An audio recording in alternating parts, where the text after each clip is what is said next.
If God knew everything, why create humanity anyway?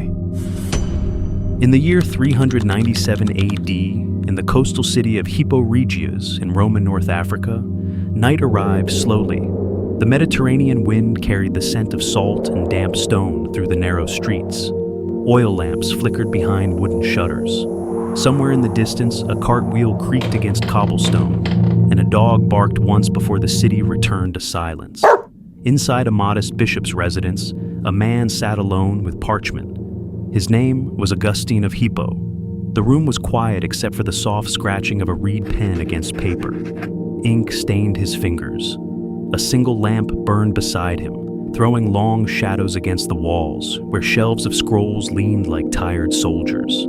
Outside, the Roman Empire trembled under political decay, rebellions, and creeping uncertainty. Armies shifted, borders collapsed. But Augustine's war was not political. It was philosophical. On the parchment before him was a question so unsettling that it had begun to haunt the foundations of Christian thought. If God already knew everything, every betrayal, every war, every act of cruelty humanity would commit, why create humanity at all? It was a question whispered by skeptics and debated in monasteries, a question that refused to die, because if divine knowledge was perfect, then history was already written before it began. And if history was already written, what did human choice mean? Augustine paused. The pen hovered in the air.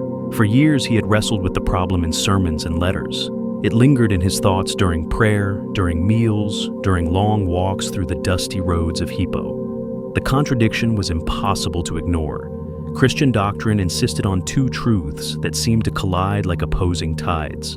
God was omniscient, knowing past, present, and future in perfect clarity. And yet humanity was free to love, free to betray, free to destroy itself.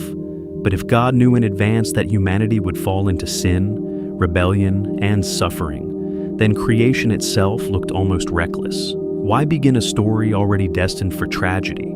This was not merely an abstract puzzle. It struck at the heart of faith itself, because the Roman world had seen too much suffering to ignore the implications.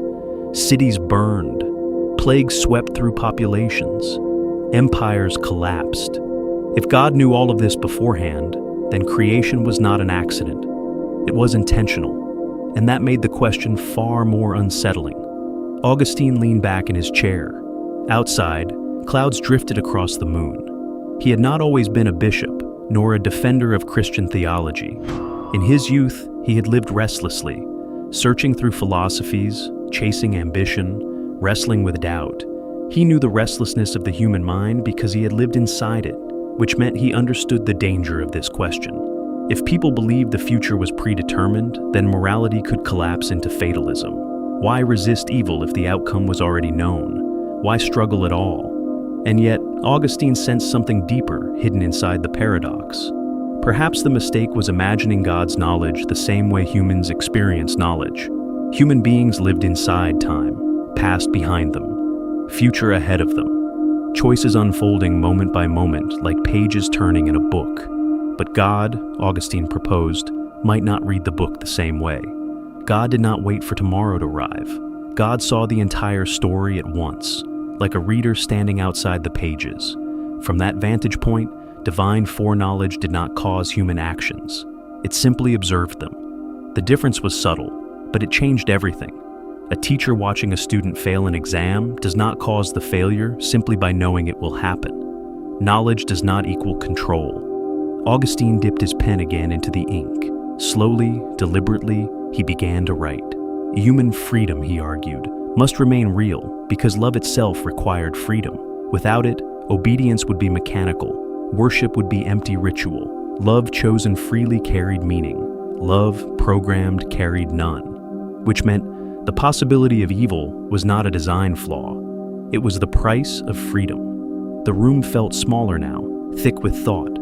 Augustine understood the weight of the conclusion forming in his mind.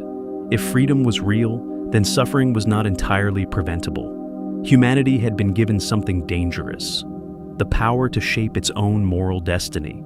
Outside the window, the wind rose. Somewhere across the Roman world, Decisions were being made at that very moment. Generals planning campaigns, merchants negotiating prices, lovers whispering promises in dark rooms. Choices, thousands of them, millions across history. And according to Augustine's reasoning, each one remained authentically free, even under the gaze of divine knowledge. He placed the pen down for a moment, rubbed his eyes. The lamp flickered. This explanation would not silence every critic. Even Augustine knew that. Some would argue the paradox remained unresolved. If God foresaw humanity's fall, then creation still involved enormous risk. But perhaps that was the deeper truth hiding beneath the debate. Creation was not safe. It was bold. A universe filled with conscious beings capable of love, loyalty, courage, and betrayal. Angels had already fallen once, according to Christian tradition. Celestial beings created in perfection had still chosen rebellion. Freedom had existed even in heaven. So perhaps humanity's story was not an anomaly. Perhaps it was part of a larger cosmic pattern. Augustine returned to the parchment. The scratching of the pen resumed. His words would travel across centuries, shaping theology, influencing philosophers, guiding debates that would outlive empires. But on this quiet night in Hippo, the work felt smaller. Just one man, one lamp, one question. Why would a God who knows everything create beings capable of ruining everything? The answer Augustine began to sketch was unsettling in its own way. Because a world without freedom might be orderly, but it would not be alive. Outside, dawn slowly approached the horizon, pale light touching the sea. The city stirred awake, and the question Augustine wrestled with would echo through centuries of theology, philosophy, and doubt. Not because it had been solved completely, but because it revealed something fragile about existence itself. Perhaps the Creator knew the cost of freedom from the very beginning, and created humanity anyway, as if the possibility of love was worth the certainty of risk. In the winter of 1273, inside a quiet stone chamber in the city of Paris, a monk sat motionless before a wooden desk.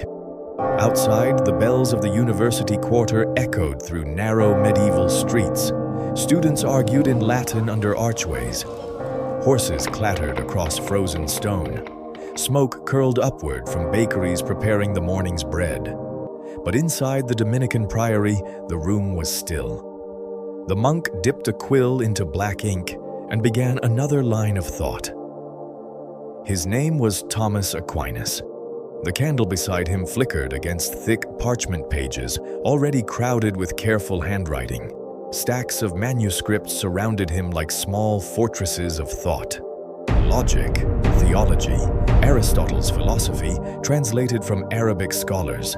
Centuries of intellectual inheritance sat within arm's reach. Yet Aquinas was wrestling with a question far older than the university itself. A question that had survived the fall of Rome, crossed deserts with theologians, and whispered through monasteries for centuries. If God knows the future perfectly, are human beings truly free? The contradiction had unsettled generations of thinkers, because divine foreknowledge seemed to trap humanity in a silent cage. If every choice was already known by God before it happened, then perhaps freedom was only an illusion, an elaborate performance inside a script already written.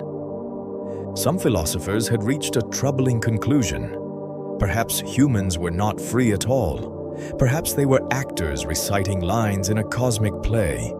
But Aquinas was not convinced. He leaned forward, resting his hands against the table.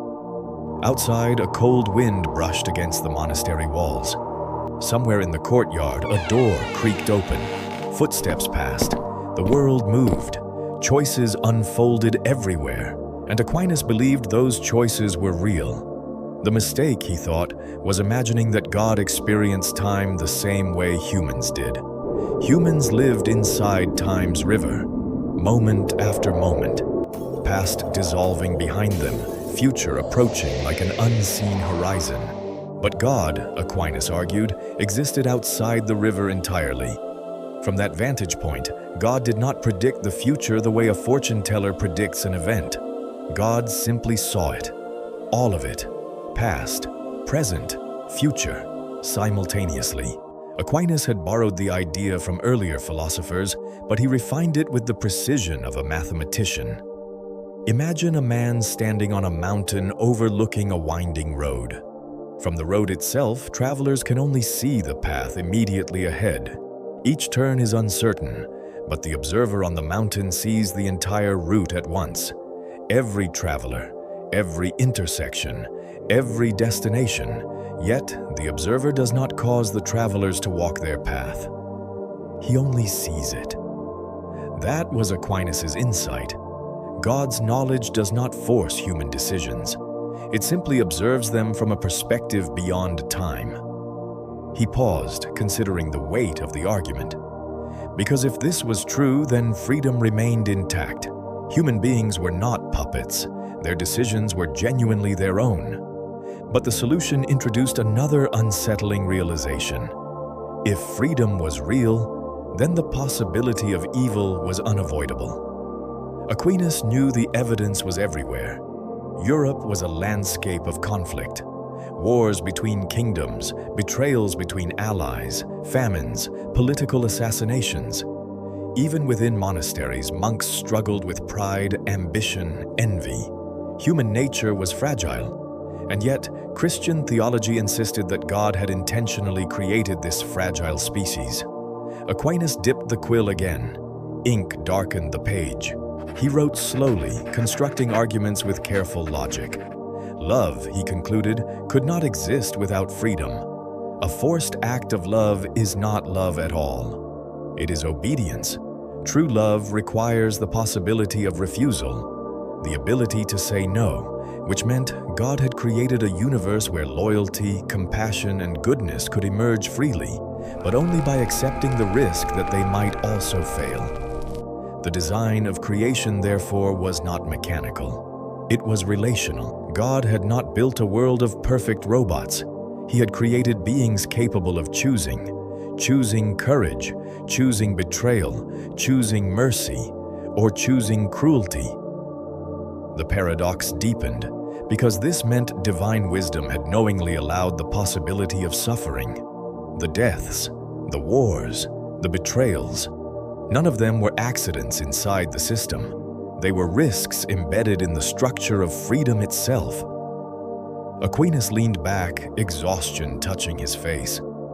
For years, he had worked on a massive project, his Summa Theologica, an attempt to organize centuries of Christian thought into a coherent framework. Page after page, question after question. But the deeper he went, the more he realized that theology was not about eliminating mystery. It was about approaching it carefully, respectfully. Freedom, Aquinas believed, was the most dangerous gift ever placed inside creation. Not because it guaranteed evil, but because it made evil possible. Yet it also made goodness meaningful. Outside the monastery walls, Paris continued its restless movement. Merchants bargaining, scholars debating, children chasing each other through muddy streets, each life unfolding through decisions. Aquinas closed his eyes briefly. The weight of the idea settled in his mind.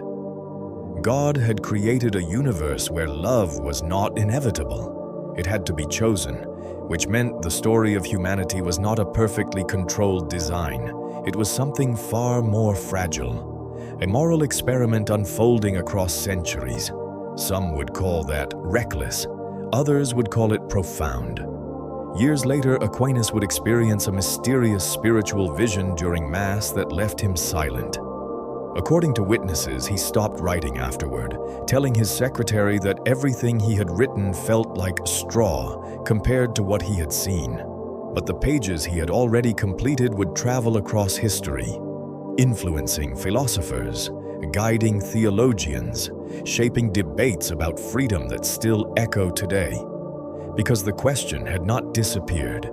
If God knew humanity might destroy itself, why create humanity anyway?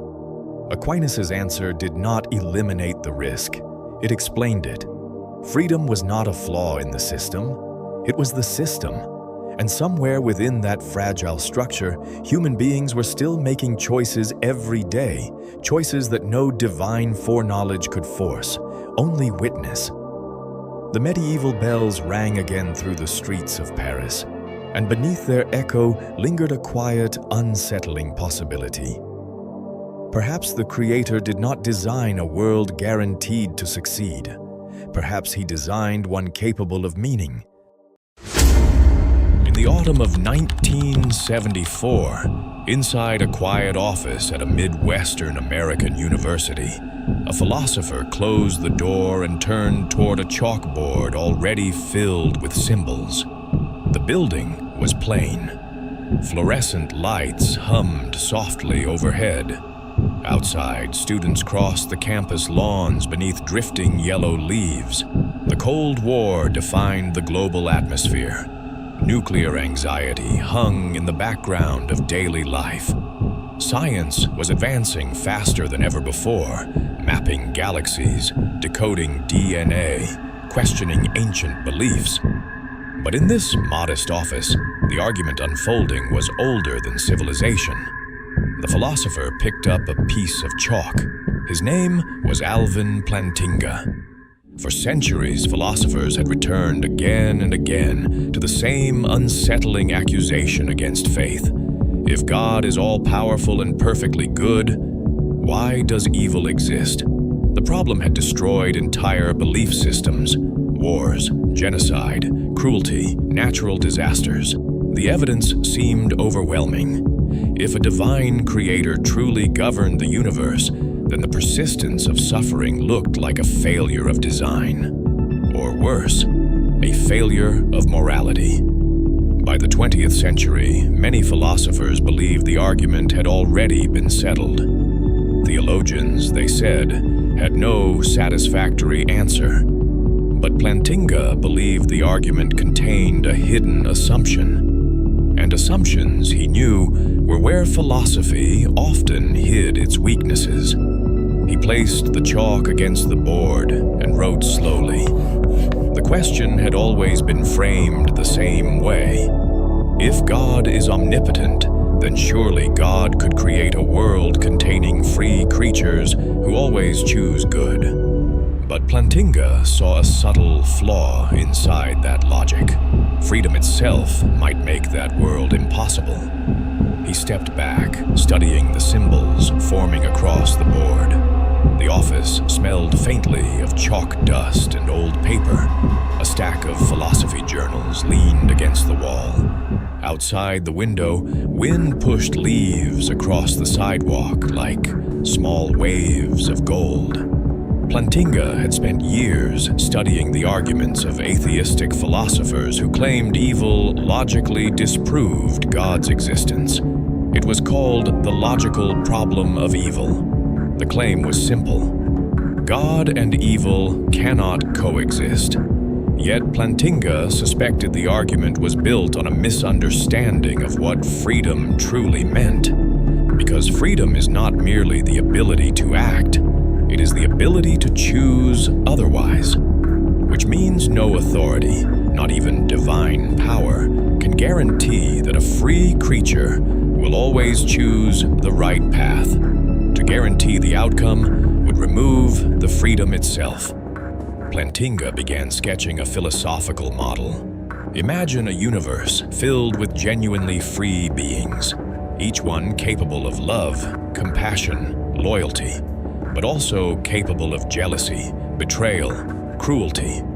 If those creatures are truly free, then even an omnipotent creator cannot force their moral decisions without destroying the freedom that defines them. It was a startling conclusion.